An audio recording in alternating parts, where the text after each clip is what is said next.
Hi friends, ಎಲ್ಲರಿಗೂ ನಮಸ್ಕಾರಗಳು. Welcome to ಶಿಕ್ಷಣ ದೀಪ ಕ್ಲಾಸಸ್. ನಾವು ಇಂದಿನ ತರಗತಿಯಲ್ಲಿ ಅಧ್ಯಾಯ 1ರ ಬಗ್ಗೆ ಅಭ್ಯಾಸ ಮಾಡಿದ್ದೇವೆ. ಅದೇ ರೀತಿಯಾಗಿ ಅಧ್ಯಾಯ 2ರ ಬ್ರಿಟಿಷ್ ಆಳ್ವಿಕೆ ವಿಸ್ತರಣೆ ಬಗ್ಗೆ ನೋಡಂಬ್ರಿ. ಇವು 10ನೇ ತರಗತಿಯ ಮೋಸ್ಟ್ ಇಂಪಾರ್ಟೆಂಟ್ ಪ್ರಶ್ನೆಗಳಾಗಿರ್ತವೆ ರೀ. ಈ ಪಠ್ಯದ ಮೇಲೆ ಟೋಟಲು 2 ಅಂಕಗಳು ಬರ್ತಾವೆ. ಅದೇ ರೀತಿಯಾಗಿ ನೋಡ್ರಿ.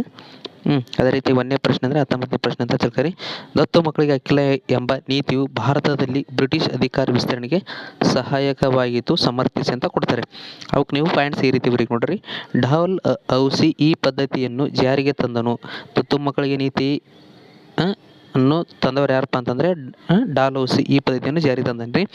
ಯಾವುದೇ ಭಾರತೀಯ ರಾಜನು ಮೃತನಾದರೆ ಅವನ ದತ್ತು ಪುತ್ರನಿಗೆ ಉತ್ತರಾಧಿಕಾರದ ಹಕ್ಕಿರಲ್ರಿ, ನೋಡ್ರಿಲ್ರಿ. ಅದೇ ರೀತಿಯಾಗಿ ಸತಾರಾ, ನಾಗ್ಪುರ್, ಉದಯಪುರ್, ಸಂಬಲ್ಪುರ್, ಝಾನ್ಸಿ, ನಾಗ್ಪುರ್ ಬ್ರಿಟಿಷ್ ವಶವಾಗಿದ್ದವು. ಇದು ಇಷ್ಟು ಬರೆದ್ರೆ ಇದು 2 ಮಾರ್ಕ್ಸಿಗೆ ಕರೆಕ್ಟ್ ಆಗುತ್ತೆ ನೋಡ್ರಿ. ಅದೇ ರೀತಿ 20ನೇ ಪ್ರಶ್ನೆ ನೋಡ್ರಿ.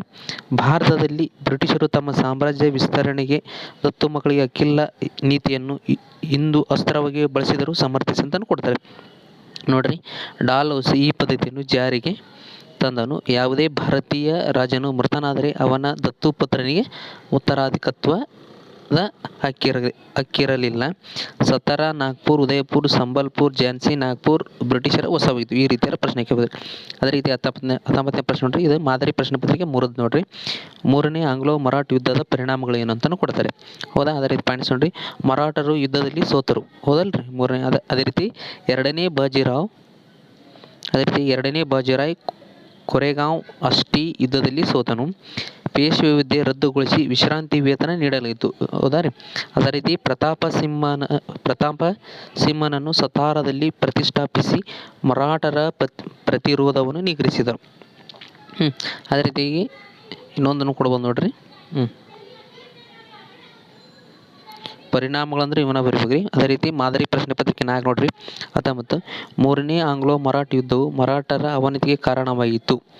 ಈ ಹೇಳಿಕೆಯನ್ನು ಸಮರ್ಥಿಸಿ ಅಂತ ಕೊಡ್ತಾರೆ. ಮರಾಠರು ಯುದ್ಧದಲ್ಲಿ ಸೋತರು. 2ನೇ ಬಾಜಿರಾವ್ ಕೊರೆಗಾಂವ್ ಅಸ್ಟಿ ಯುದ್ಧದಲ್ಲಿ ಸೋತನು.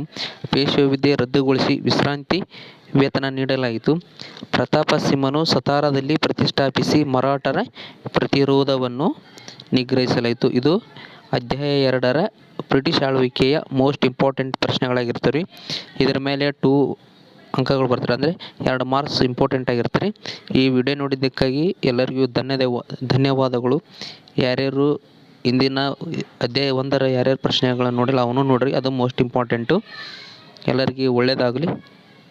Thank you very much.